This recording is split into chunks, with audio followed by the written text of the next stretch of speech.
everyone. Thanks so much for joining us today. I'm here with Allison Burton, who is an Army spouse overseas. So this will be a great conversation. She is a military spouse advocate, speaker, and writer. Hi, Allison.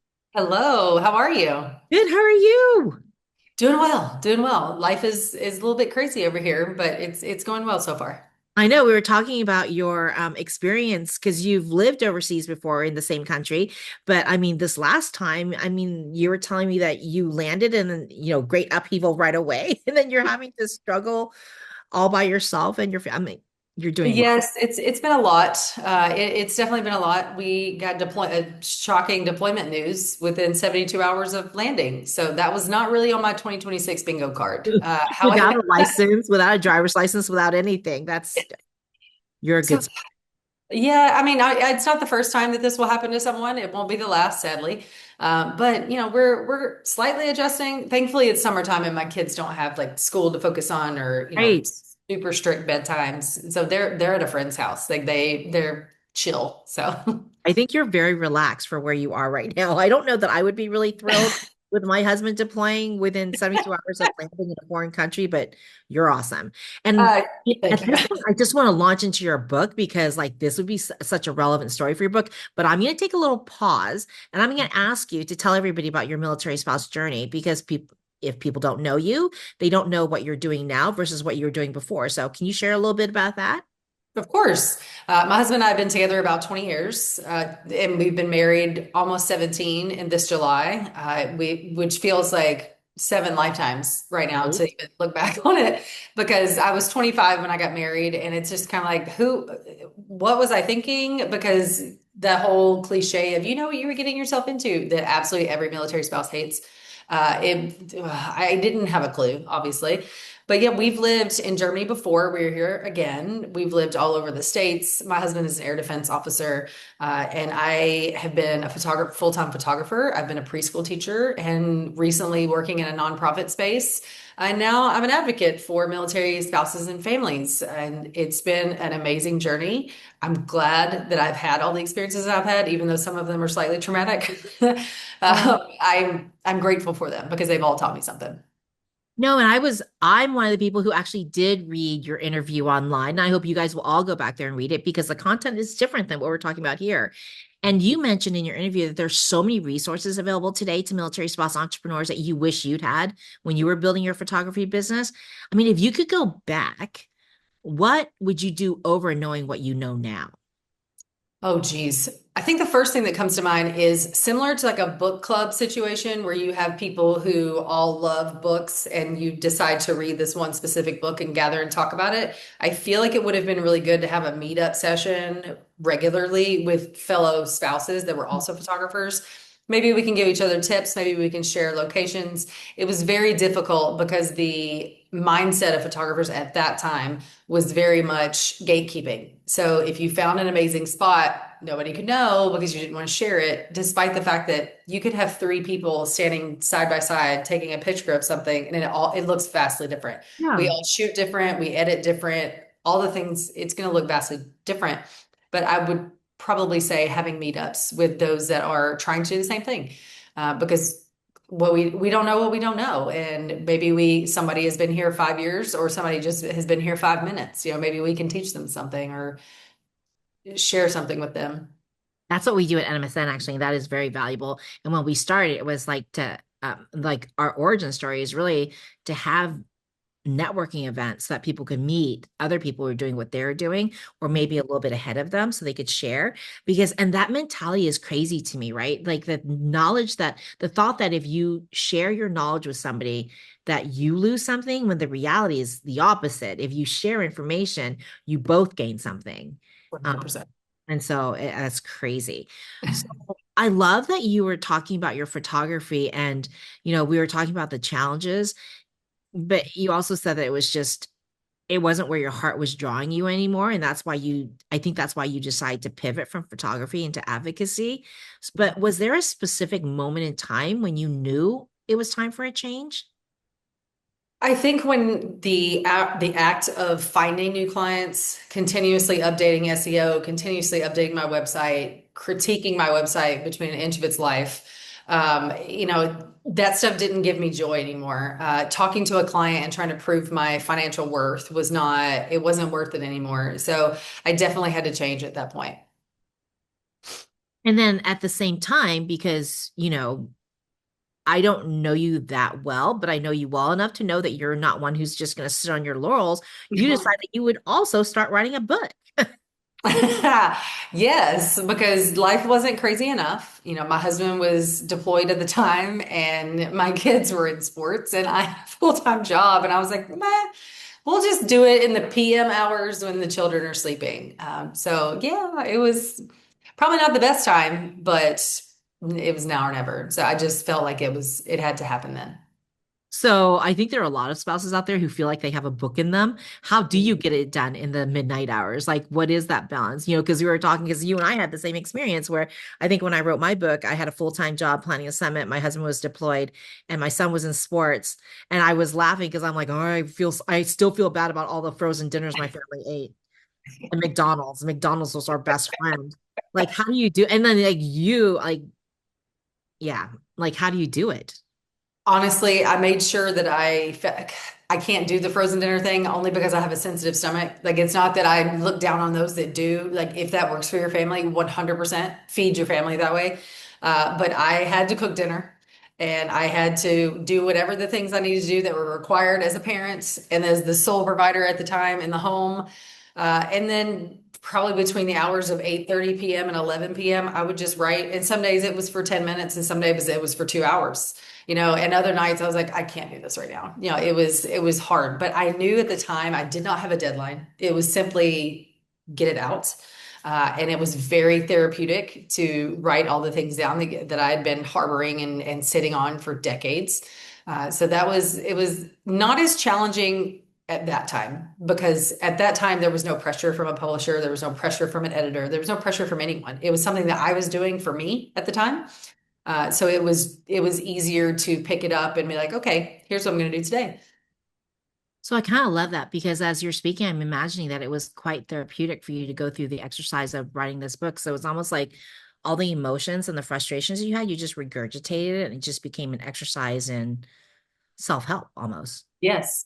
And at the time, I was also in therapy to deal with grief from losing my mother unexpectedly. And what's wild is I happened to drop that thought that I was writing a book, and she was like, "That's the best thing ever." And I was like, "What?" So she was there, and there was a term for it. I don't remember what it was. But not only was I working through things actively with her every week, but I was also working through other things that still piled on top of the grief on my own while I was writing. So I didn't have to please anyone. I didn't have to worry about if my opinion offended anyone. It was just get it out and save it and then figure out what you're going to do with it later. So one of the things that really resonated with me, and I think it'll resonate with a lot of spouses, is that your educational experience is in a field that's way different than the one you're currently pursuing, like way different. First of all, talk about that a little bit, and then could you see yourself pivoting back to your degree field once your spouse retires? Okay, so my first degree is a bachelor's of education in health and human performance. So, in plain English, I was going to be a PE and health teacher. I absolutely have been active and an athlete my whole life, and I absolutely love kids. And it was fun for me to teach them how to throw a ball, how to shoot a basketball, all those things. So that I loved. And then I stumbled upon a graduate assistant position and I got a master's in sports administration. So I could have been sport. Wow. The title is not coming into my mind. The athletic director. There we go. So I could have done that.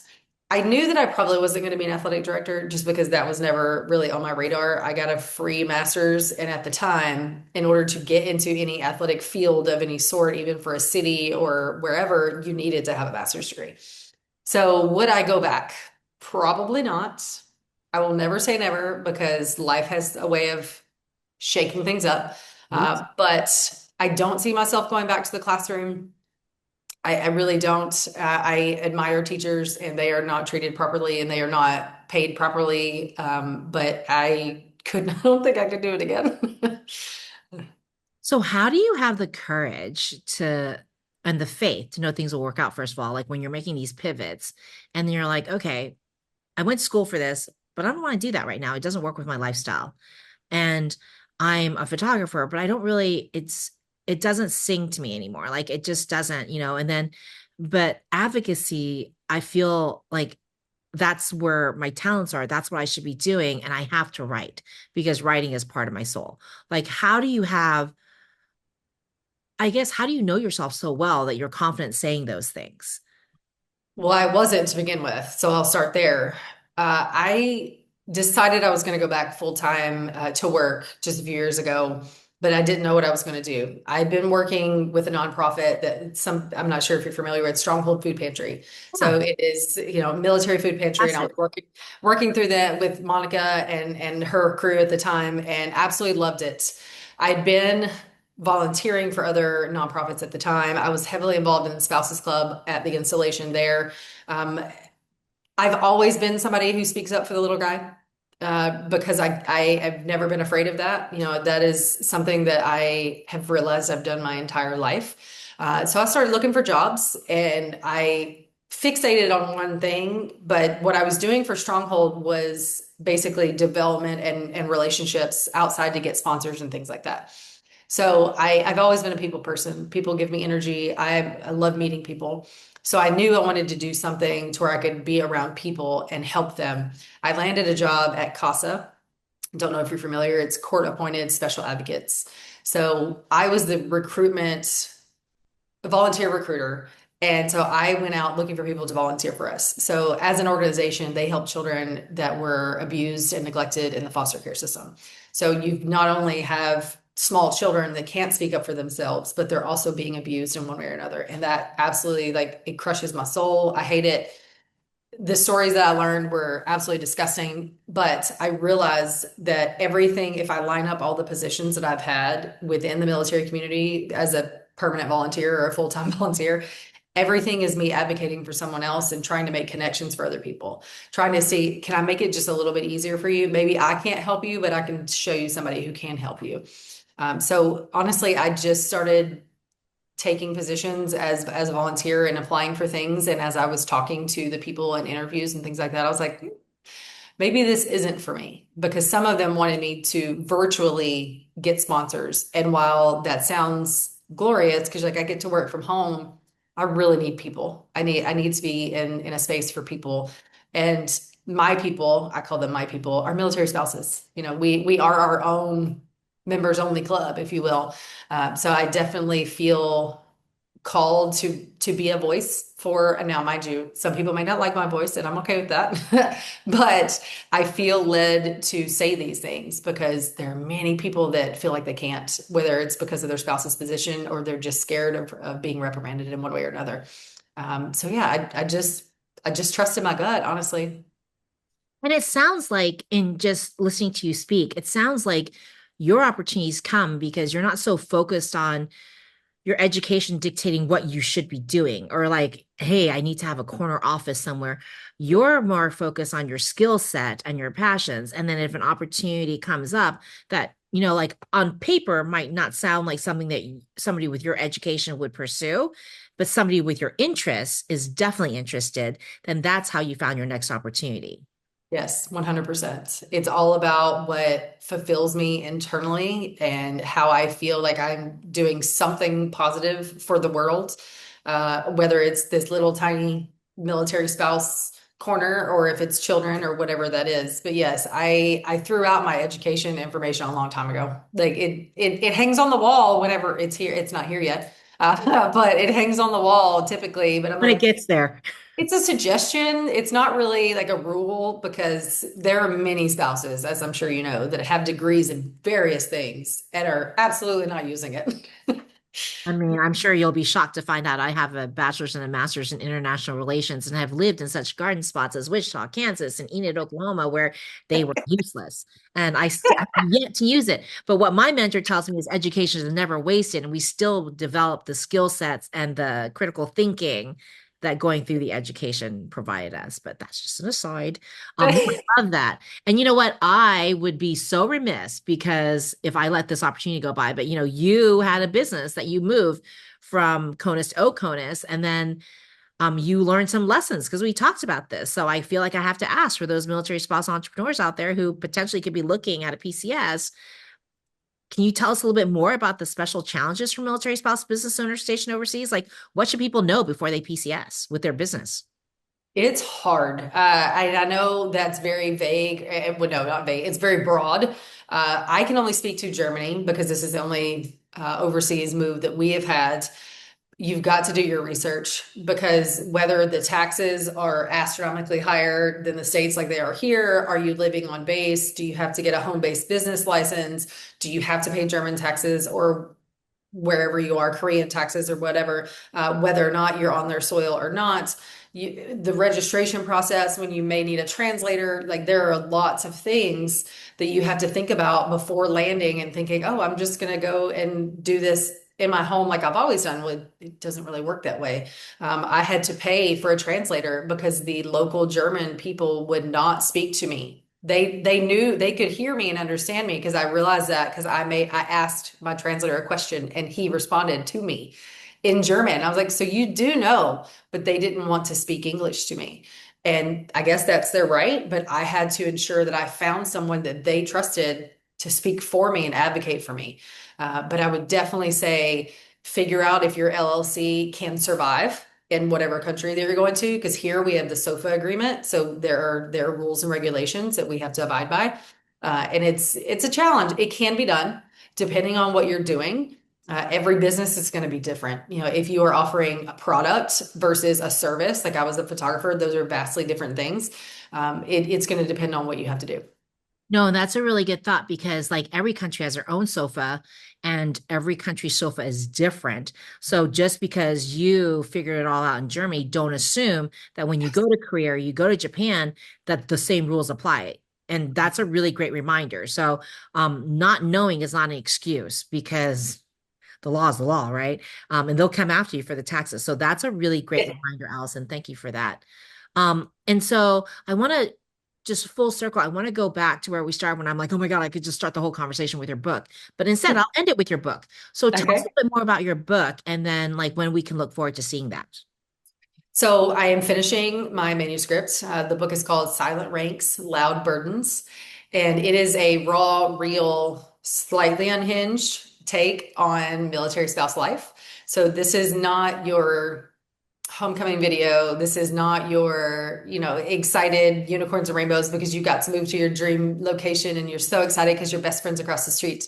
Like those things are great and they are wonderful. However, I'm speaking on childcare. I'm speaking on healthcare issues. I'm speaking on unemployment. I'm speaking on resentment. I'm speaking on all the things that we hold inside. And maybe we tell our best friend, or maybe we don't. And it's just eating away at our insides. There are so many topics in this book that need to be addressed on a very high leadership level because spouses don't get a seat at the table.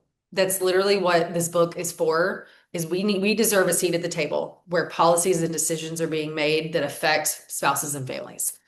There is no reason in my mind that some random man or woman should be making decisions when they've never been a military family.